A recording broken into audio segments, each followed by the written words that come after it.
We're gonna act right. Hello, hello, hello. Welcome to the Leadership Collaborative and All Things Black Principles Network. I am so excited to be in community with my brother, Will Collins, the Chief Advancement Officer for Surge Institute, also representing the 2017 Chicago cohort of the Surge Fellowship. So excited to be able to talk to you and be in community with you. How's it going? I am doing well. Anytime I get a chance to sit and talk to you is an honor and a pleasure. And we just have a good time anyway. So We are. happy to be here. We do. And I am excited to talk to you and just, learn a little bit more or share with everybody in the audience just a little bit more about Black Principles Network, specifically the Leadership Collaborative. I'm so excited about that new initiative. But I also want to just like set a little bit of context. So, you know all about the Black Principles Network, and we're really here about our leaders and making the role more sustainable. But I'm very curious from you if you could share a little bit about what has been your experience in the education sector, and how do you think it connects kind of to what our leaders are experiencing today? Absolutely.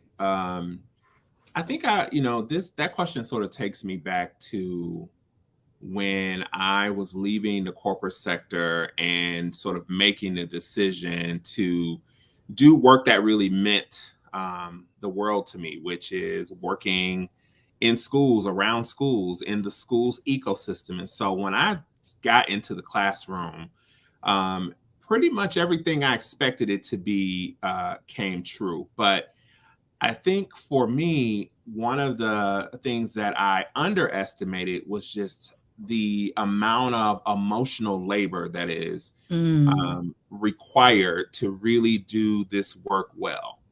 okay. It's less about pedagogy and curriculum and all of the technical pieces of being in front of kids every day. But if you think about kids who look like both of us, who Mm-hmm. are from where we're from, we ask them to bring their whole selves to the classroom, but what we don't anticipate is that we're going to have to be there for them as they go along this really incredible journey of um, sort of growing up and Mm, all of the forces that are against them. In a lot of places, schools are a site of suffering for mm, kids. And so I saw that as a teacher, and knew pretty quickly that I wanted to do something about that. mhm, I think being in front of kids every day and being a teacher and being a mentor, in some cases a father figure or big brother to mhm, kids was a great role. But I felt like there was more that I needed to do to sort of have a sort of system wide impact. mm, And so when I left the classroom, I went to start and do work that really was about changing the system. mm, And so that work was largely around sort of creating pathways of post secondary access for Black and Brown students across the country, specifically in the city of Chicago. And I primarily work with principals. okay. I So was the you know guy. what they're going through.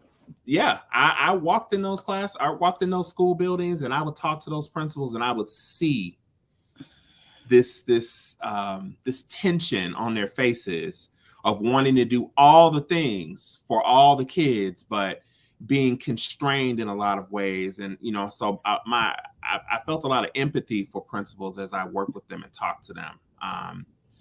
And it was a pretty incredible thing. And I often wondered, like, who is taking care of them, Mm. Yeah, that's why we're here, right?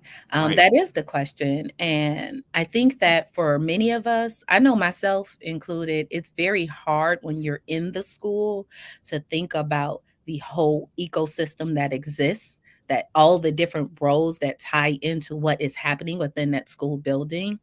And you mentioned something that kind of resonate that not kind of it did resonate with me when I think about my experience. I too am a career changer, and I came and I taught middle school math for about 5 years in West Inglewood.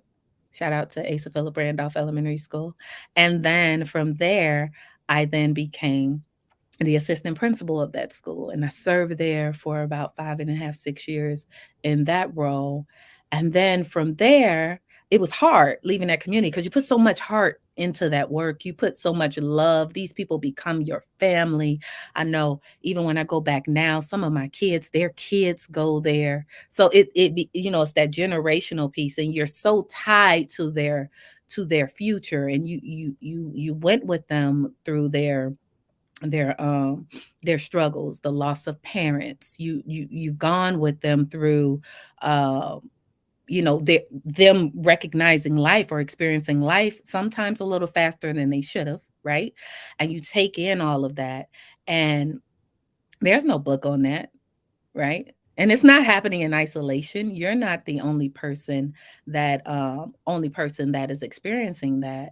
And even when I became a principal, on the opposite side of Chicago, on the west side in Austin, at Joseph Levitt Elementary School, where we still love it. I'm gonna say it every time. But when I became there, it was a different, I was prepared as an assistant principal, but it was a different ask as a principal, right? Because you're the person that everybody comes to. You're supposed to have all of the answers. You're taking in all of the stuff. You're responsible not just for the kids, but also for how the staff are responding to the kids and things like that.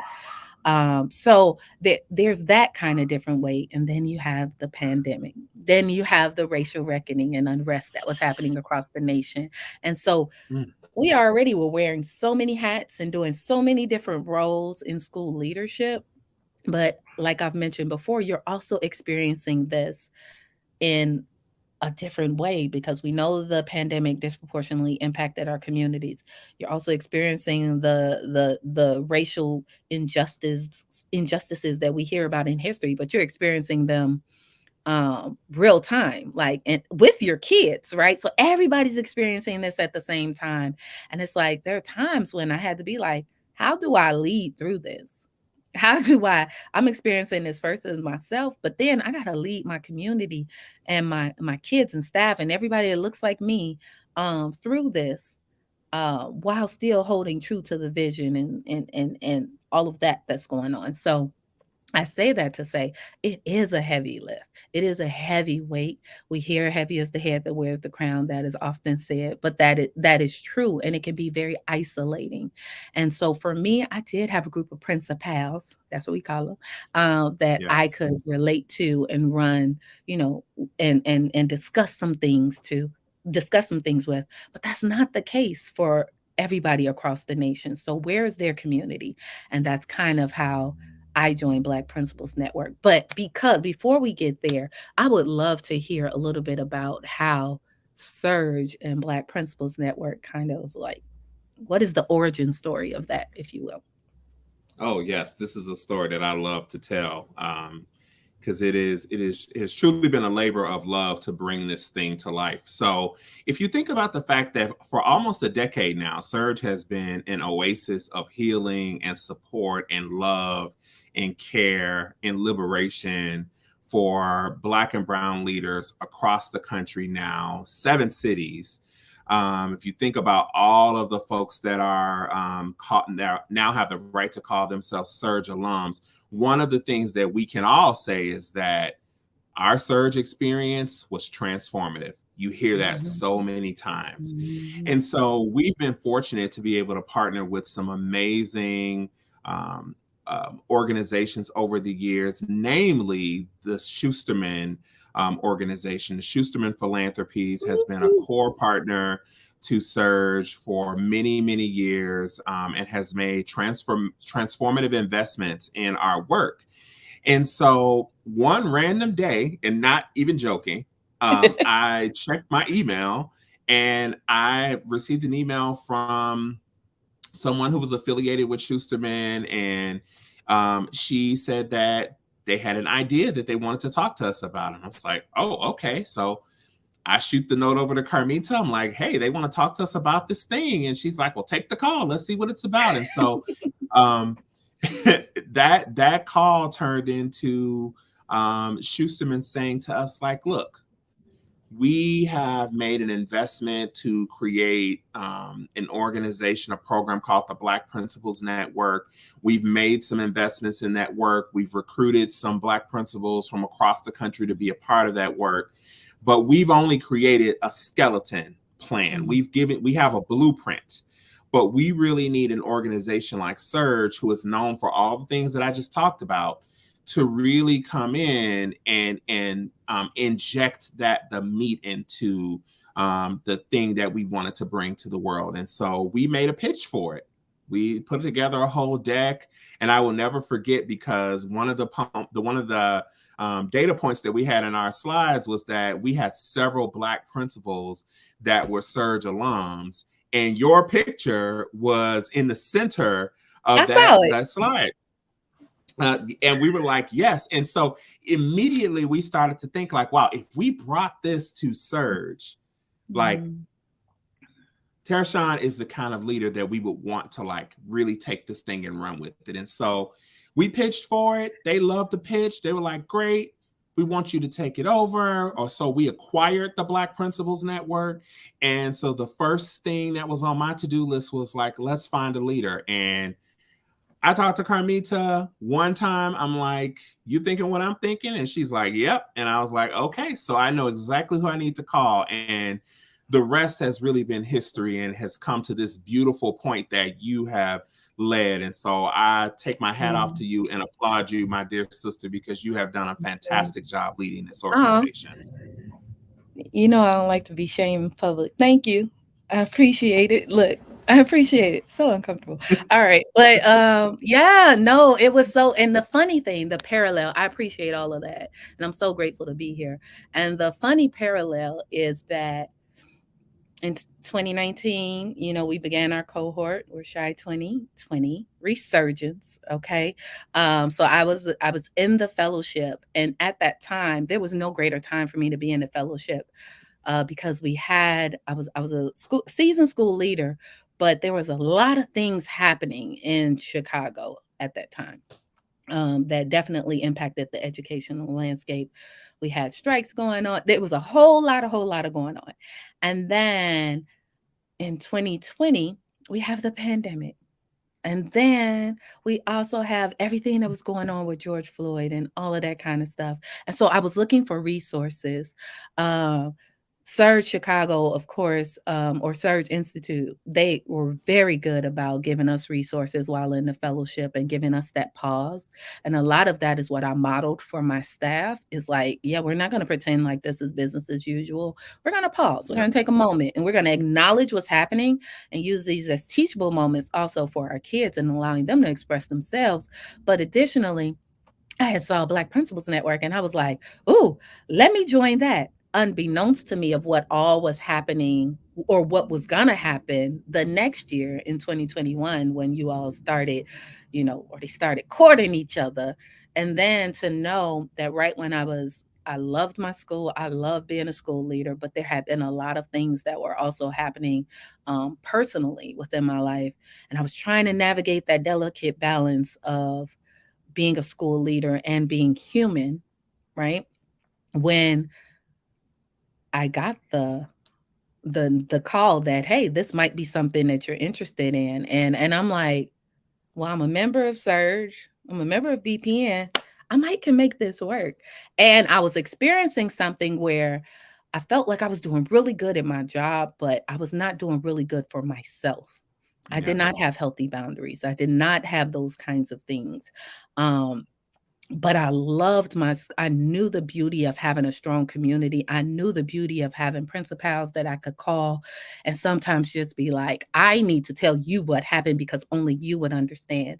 And yes, in Surge, it's for leaders of color. We did experience that, but there's so many different, going back to what I said before, there's so many different ways to be tied to the educational system that we just really, like that a school leader just experiences very differently from like somebody that's writing policy or somebody that's teaching in a classroom. There's a whole different lens and perspective that you have to take into consideration. And so That's when I leaned on my principals. But why not bring them together? Because Right. just like I know I've said before, it wasn't uncommon for me to, especially working in Austin and West Inglewood, it wasn't uncommon for me to be sitting across from a school leader that looked like me. But to hear and read all of the data that was provided from Black Principals Network just about the rationale and the reason, and knowing that there are places across this nation where they're not. It's very uncommon for them to sit across or be able to discuss with somebody that it can understand this role in a very nuanced way. And so that is all of the love and the heart and the mind and intention brought behind Black Principals Network, and why I'm so excited to lead this work, because I think about things as solutions to what are some of the issues and problems that we're having in our educational landscape nationwide and citywide, but nationwide. What are some things that we're all experiencing, and how do we solve that? And I think that Black Principals Network could be a way of solving, how do we make this role more sustainable? How do we make it so that people are able to be authentically themselves? They are able to bring themselves, and what does that mean to model that for your staff and for your kids? Like, that's amazing work. But first, you have to do the you work. You have to make sure that you are focused, you have a community, and that's where those principles came from. So Yep. when we got the Black Principals Network, it was like, how do I add to? How do I bring that more surge to more people? That's what we're about.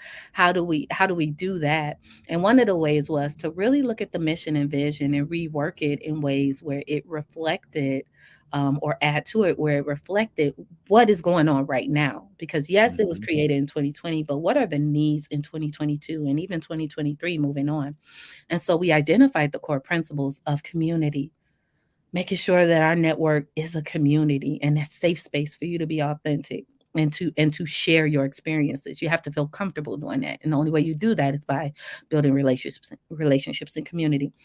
Then it was, how do we prioritize self-care? I know a lot of phenomenal leaders, and some of the strongest ones and the ones that have been the most enduring are those that prioritize their own mental health, their own Absolutely. self-care, right? How do you restore yourself before your cup is empty? Because I said it on the last live stream. I wasn't pouring from an empty cup. I was pouring from a cheese grater. I wanted so bad to be the leader that I would have that I wanted, that I didn't save anything for myself, and I poured Yep. so much of myself in that role, and you get burnout. So how do we mitigate burnout? Yeah, that's by having intentional practices about self-care. Then you have professional development. We want to grow and learn from each other and with each other. How do we create meaningful content and workshops that will help us in this role? And the last part is liberation. We are for us by us. There's so much collective genius within this network. How do we create like this cycle of learning and this where we can do it for ourselves? How do we create more opportunities for our leaders so that they can create more opportunities for the school communities they serve? And so those Absolutely. are the four principles we've worked on with Black Principals Network. And one of the things that people we wanted to make sure that it was intentional. Like, it was intentional, because the best plans are only as good as the people that use them. And so one of the things we know that we're building this content, but we also don't want to profess that our experience is the experience. Yep. So how do we do that? Yep. You char- yeah, how do we do that? And I, we I I think so much of what you said, for me, a word that's coming up for me is healing. mm, And a wise woman on our staff once said to me, "How does the healer heal? mm, Healer, heal thyself." And so I think about that, and listening to the principles that you laid out, the core tenets of the Black Principals Network experience, and what you hope to bring to the world through the Leadership Collaborative. I think that, and I've never been a Black principal, but I certainly have put my feet in their shoes, and from time to time, just to feel what they have felt. And I think what you're creating, what you have sort of brought out, it is going to be a space of healing for so many people. And I'm just excited to see it all come to life, and be in the room and watch the aha moments and all the things that we know that are so true to the Surge Fellowship. We are now bringing that to a space where we're focusing on a group that is largely forgotten, and that is Black principals. It is. That, we've heard so much about, like, especially during the pandemic times, it was, oh, you have to make sure that you give grace to your kids, make sure you give grace to the families, make sure you give grace to the staff. But nobody really was thinking about the leader. I say that all the time because that is the truth. Like, you were expected to man your station and just be resilient and be there. But that's a lot to take on. And if you're not properly synthesizing and releasing all that is being put on you, Yes. then it can become overwhelming, and that does lead to educator burnout and the great resignation, of course, as well.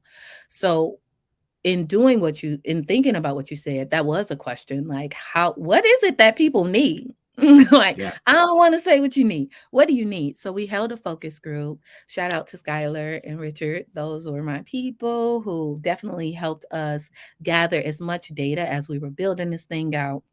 Um, but it was, we looked at the data, we looked at previous interviews and stuff like that, and was like, is that still true today, or has it changed? Because the needs of the leader in 2020 are very different from the needs of the leader in 2022. And we want to make sure that we're still connected to what is the need. So one of the ways we did that was with our focus group. We tried out we sent out the interest form if people wanted to be a part of it. We got a nice response. We held session. We presented the new mission and vision, the principles. How does this feel? These are what we're thinking about for programming. Does this make sense? Just to get feedback, because we wanted to be very intentional about what we were offering so that it would be useful. And then after that, the next step was a survey. Like, what y'all want? What kind of programming? What are your needs now? What kind of programming do you need? Where are you in your leadership's journey? What are the things that keep you up at night? What kind of help could you utilize? What do you need for your school community? And then also think, in that survey, it was also personal. Like, what do you need for What do you? you need? What do Yes. you need to make sure that you can stay in this role a little bit longer, right? Because the idea is that I think of, like I said before, Black Principals Network being a space where we can answer to the great resignation, right? Because this is like, we're thinking about ways to make it more sustainable and giving people those actionable practices that they can utilize to make it more sustainable. Because people are not Absolutely. retiring from the principalship. And so one of the overwhelming responses, and I shared this with you, I remember sharing this with you, is that they really wanted a cohort experience, like a an opportunity to network with different people from different parts of the country and different educational landscapes. Because as a leader, we always want to see what's happening in other schools. How y'all deal with this? What you doing? So what a great opportunity it would be to gather them. And from there is where we birthed the Leadership Collaborative. And that's how we got here, from the seeds of what members said that they needed, right? I love it. Yeah, so that it was amazing. And even for content, we pulled a lot of the content that is provided. Like, when you look at the themes that is on it, we pulled that content from the actual surveys that people were like, this is what I need. So, and then there's a lot of things that go into being very intentional, but um yeah, I feel like the Leadership Collaborative is an amazing opportunity. It's my baby, y'all, but it's an amazing opportunity to Yeah. really create this reciprocal engagement piece, and it's for us by us mentality, Yeah. that we definitely need, because there's so much excellence and brilliance within this network, and we just want to highlight it and elevate the voices of our leaders. And imagine when the principals, as you called them, imagine when your principals from across the country are able to come together in this space that we've curated, and they get to begin to feel the intentionality that Surge is Mm, known for. People who have been in our orbit, who have sat in our sessions, who have been a part of our programming know that we take really good care of our people, and Mhm. we listen to our people. Our CEO is always talking about the fact that we are a continuous improvement organization. And so, what that means is that we are constantly surveying and asking questions and trying to make sure that we get it right. And so, I can't wait for your principals to experience that intentionality, that Mhm. love, that care that you're putting into this thing that you're now birthing and bringing to the world. The other thing I'll say to folks out there who are might be thinking about who in their network might be good for this opportunity. Again, we're targeting those Black principals and assistant principals for this, but I will say that so often people that are in that really lonely role of leading a school building, those people are generally givers. And Mhm. when you are a giver, you are so used to giving, you are so used to offering more of yourself to people so that they can get what they need. You often don't know what you need. Mhm. You can't articulate it. You can't put word to it. And so my hope, and I know it will happen under your leadership. My hope is that those folks are coming into that space and their eyes are going to open, and we're really going to be able to see some breakthroughs happen because you are truly creating a space that is informed by data and is informed by the perspectives of folks that need it the most. I love that. Thank you. And that is the hope, right? That is the hope. And that's something that I remember walking into Surge first day, like for the opening retreat, like they care about me. They like me. They really like me because there was so much intention put behind that experience. Yeah, And we often say that you cannot articulate what it's like to be in the fellowship. You just got to be there to know, and it's indescribable. You can't. And I want indescribable. that same thing for our leaders. I want them to feel appreciated. I want them to feel seen. I want them to feel heard. I want them to feel valued. I want them to feel comfortable. I want them to be able to be like, yeah, this is hard. This happened, and I need somebody to help me process through it, right? Yep. Or this happened. How would you have handled it? Or sometimes this just happened, and I need you to listen to me, right? And we could problem solve later, but first let me vent, right? But in a safe space. Yeah. And then ideate around some solutions. So that is a part of the work. Not only are we going to, through the Leadership Collaborative, we will have 3 in-person sessions, 4 virtual sessions led by people who know the work, being intentional about who is in front of whom, right? We will have principal coaching, right? That is available for our members as well, or the participants of the Leadership Collaborative, because oftentimes you want somebody to just bounce ideas off of and thought partner with. Um, or maybe something pops up and you're like, how should I handle this? And you don't have time to go to the monthly forum or wait for the monthly forum to come. So you can reach out to somebody or one of the people in your new network, from the Leadership Collaborative. That is intent. That is one of my hopes as well. Additionally, we'll have mental and self-care strategies that we're offering. We offer teletherapy through Hurdle Health. That is something that we're offering to, not just the collaborative, but to our members of Black Principals Network, because mental health is real, and we're seeing that every day in the news. We're seeing that in our babies. And one of Absolutely. the things that we can't negate is what impact the pandemic and everything that's happening in the news has had on us, right? So we have to address those things so that we can lead people whole. Um, and on top of that, we'll also have a collective problem of practice that this group this is the for us by us part, right? So there's a collective problem of practice that we're going to identify and work on together. And over the course of these 7 sessions, we're going to develop a tool that will help us address that said problem that is, something that we're all experiencing across all of our different educational communities. So it is an opportunity to not only just be but to learn, to grow, to stretch, and to identify solutions within our own space while building community. Can I ask you a question? Yes. Hmm. And this is just, I feel, important because all too often, as professionals, especially as Black professionals, we are so focused on the goals, we are so focused on the outputs, we're so focused on hitting the mark. Can you talk a little bit about the joy that people will experience in this space? Oh, the joy. So, okay, you see, I smile. Okay, the Yes. joy. Part of the joy is just in knowing that somebody has. Okay, my joy when I came to Surge was like, ooh, it's hot meals. That's not something that we get as school leaders, right? But also the fact that for this, because it is our pilot, we're we want to create this experience for you while also getting feedback. So you'll see your feedback in programming.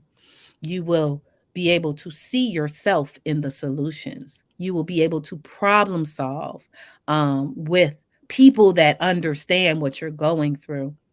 But additionally, there's joy just being around all of that Black excellence. There's joy in being able to step away to restore, recharge, renew, and then go back ready with ideas, actionable things that you can. There's joy in that. There's joy in just somebody hearing your story and you feeling seen, or you feeling like your voice is being heard, like elevating the voices. We've Through Black Principals Network, we've also been able to give scholarships for people, send out gift cards, send out, like different kind of mini grants for people for conferences. That's a part of the work because as leaders, we don't often get to develop ourselves. You spend so much time developing your staff and so that they can develop and and impact your students, right? But you don't often find that many opportunities for you to be developed, for you to grow, for you to model this lifelong learning that we say to our staff that we embody, right? So that's a part of the joy right there. Yes, thank you for that. We do deserve hot meals. That was a real big thing. Y'all don't understand. It seems Yeah. small, but it was a really big thing. And so we have that also with the Leadership Collaborative. We want to make sure that your accommodations are good. We want to make sure that you are fed. So we want to make sure that your soul is fed and that you're physically fed. Yes. But we also want to have fun, right? We want to enjoy each other, learn about each other, and I think that the joy is in the community, personally, for me. I know I I can call agree. somebody. I Yeah. agree. The joy is certainly in the community, and I even get excited thinking about the connections that people will make that will begin this sort of chain reaction, Mhm. right? Like when we talk about building a movement, when we talk about like putting the change makers in one space together and Mm, watching like synapses fire off and yeah. ideas start flowing and people start thinking about what they want to do to improve their school communities together and then how to scale that thing. Like people are not ready for what the Leadership Collaborative is about to do. I know, and I'm so excited about it. I think it is going to be amazing. I know it's gonna be amazing because it's us. It's There's us. nothing but greatness that is gonna come from it, from all of the people that are members, from our speakers, from our coaches. It is it is a joy for me to be able to serve in this capacity. I love going to schools. I love learning from leaders. I still sometimes work in schools, not sometimes, often work in schools so that I can just hear what is going on. Um, and I think that this is a bright start for connections and partnerships for districts. We're setting the expectation for people to care for their leaders in a very intentional way. And what an awesome opportunity it is for this to be a learning space for schools and districts so that they can then, that's what I see out of it, they can then take some of these lessons and bring them back. And then the other part that I see is for my leaders when they are able to have this space and they leave it. I remember looking forward to Surge Fridays. Um, and I was so excited. Regardless of what was going on, I knew that I was going to come to that space and I was going to be healed, even if it Yes. was for a minute. I was going to Yes. leave it feeling different. I was going to leave transformed. And when I think about that, this is so targeted to leaders, and that they will be able to leave like these sessions and really those in-person sessions, but all of the sessions feeling charged to go back and make changes in their community and model this kind of, because that's the other thing. It models the care that you should give to your staff. It models the care that your teachers and your support staff should give to kids, right? That that's what it models. So I'm excited about being able to create this space or co-curate this space with these awesome leaders. Um, yeah, I'm just really excited about what's about to happen. I think it's going to be great.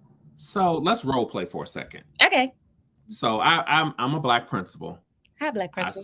hi. I've sat here and I've heard all these amazing things that you've said. It sounds amazing. It sounds great. The Black Principals Network, a space for me, a Black principal, and you're now creating a cohort based experience called the Leadership Mhm. Collaborative. But I just have to be honest with you. I don't have time for this. Mm. I got too much going on in my life. I got too Mhm. much going on in this school building. My phone Mhm. is ringing 24/7. My email inbox is overflowing. Mhm. Like what can you tell me? Like how can I create space in my life for this? I would push you and say, I need you to invest as much in yourself as you're investing into your school community so that you can continue this work. I would tell you that you um you can get, it's a Friday a month to develop yourself. Literally, it's a Friday a month, right? Like even the in person, you come after work. You know what I mean? Like it's not the physical time that you will be away from the building. It's a Friday a month. And for our virtual sessions, because I was intentional about that. Um, we spent time around this calendar, um, even for the whole sessions, but for the virtual sessions, it's half of a day. So 9 to 1, 1 to 4 Central Standard Time for the virtual sessions, but the in-person sessions, because we spent time looking at calendars to make sure that it would not that we were staying away from the hot days, that schools experience. Additionally, it's it's it's it's happening at times during the school year where it should be a little bit less. But additionally, you're building the skills within the leadership collaborative so that you can really embody distributive leadership. And what that means is your building should not burn down because you leave. Your building True. shouldn't. And if Mhm. and if it is, because sometimes it is. I remember my first year, sometimes I felt like I couldn't leave. But we're gonna work on how to build your core team. That's one of the themes of the sessions. How are you building your core team? How do we do operations versus instruction? Like there is some real meat that is happening in this professional learner series so that you will be okay. Because you also, as a leader, the true test of a leader is your ability to bring to develop more leaders. And so that means you're going to have to take your hands off of some stuff, right? But you owe yourself. You owe yourself one Friday out the month to develop Okay. your craft. I believe that. Okay. Okay. All right. Okay. I'll think about it. And are But you telling me that I can apply today? Like how do I you do can that? apply right now. Hello, Mr. Black Principal. You can apply right now. Um, you can access any of the links in any of the comment sections of the streams. You can go to our website um, to gain access to the application and to find out a little bit more. We want you to look at the dates, make sure they align with your calendar. Um, there's a note on there that for the in-person sessions, those Thursday sessions will happen at at the night, so you will only miss one day of work for that, which is why I said one Friday a month. But Yeah, you can apply right now. We've been posting about it. I'm excited about it. Applications close on the 14th though at 11:59. Okay. And you do need your supervisor to sign off on it as well. All of your application materials are on the website as well. So that is available to you. But yeah, I would say apply sooner rather than later because spaces are limited. We want to make sure that it's intimate. We want to make sure that we're being very intentional around the amount of people that are about this cohort because we want to curate a space where we have representation from across the nation. So, Great, yeah, we want to make great. sure. But And I'm if excited. I am excited too. Thank you. The role play is over. Okay, so hey, Hey, Will. um, I can't stress enough how beautiful this is going to be. This is, very different than anything we've ever done at Surge. I think it is a wonderful addition to our slate of programs. And can't wait to see what folks do. I mean, you heard our fearless leader. You need to apply. Go to our Need to website, apply. surgeinstitute.org, and you can search for the application there. Go ahead and get it done. Just Yeah, submit it. Don't worry about it. Just submit it. And yeah, everybody is busy. None of us have time for anything. I can But promise you. this is You an investment in self. Yes. And the idea around that is that if we have to identify ways to make this role more sustainable because if not, who is going to lead our babies? We're complaining about the great resignation, but we got to do some work within on ourselves to make sure that we are still able to fully bring ourselves to this Yeah. role and to handle everything that it encompasses, which is a lot. So, Yeah. how beautiful is it to have a space where you can go and be healed and build community and share resources and problem solve and ideate and dream big and all that great stuff so that you can then really go and transform the lived experiences of your babies. It's amazing and Absolutely. I'm excited. And I can't thank the Schusterman Family Foundation Thank you enough so much. for bringing this to our doorstep and investing in this work. We are grateful, and we are ready to show you how the Black Principals Network is going to transform the practice, the role of principal for Yeah, Black leaders across this country. I cannot wait. I'm excited. We're reimagining what it looks like to be a school leader, to be a Yeah, Black school leader. What does that mean? And how can we create spaces like similar or, like this within our school communities? Because it's always about taking these back. How do we create the same kind of environment, the same kind of culture in our own spaces? Because we can, we right? can. And we talk about how to keep educators, how to keep our kids motivated. It's that intention behind it. So let's build, let's grow, let's learn, let's develop together. Apply today. Um, you better apply before 11:59 on Valentine's Day. Okay, you know. Okay. Plan ahead. But but I'm excited, and Will, let me just say, I am so grateful to you, and your leadership, um, Carmita, as well as Janae, all the people that have supported this work, and e everybody, Serge, all of us, but I'm really grateful to you for being a part of this. It was very intentional for you to be here because from when it was a little seed to now to see that we are actually doing the thing and doing the work. And I'm so excited about that. So, hats off to you. Thank you so much for being in community with me this evening and for Absolutely. pushing and allowing me to talk about the Leadership Collaborative and helping people discover more about this space. My charge and for everybody that is here, if you are a Black principal, apply. If you aren't, give it to somebody who will apply. Share it with your networks. Share it on your page. Share it, share it, share it, because this is an Yes. awesome opportunity and I'm so excited about what's about to happen. Absolutely. And I'm excited to be here and be in community. And thank you for letting me hold on to a part of this work. And to all of those future leadership collaborative members out there, I will see y'all at the opening retreat. I'm excited. All right. Thank you. Bye. Bye.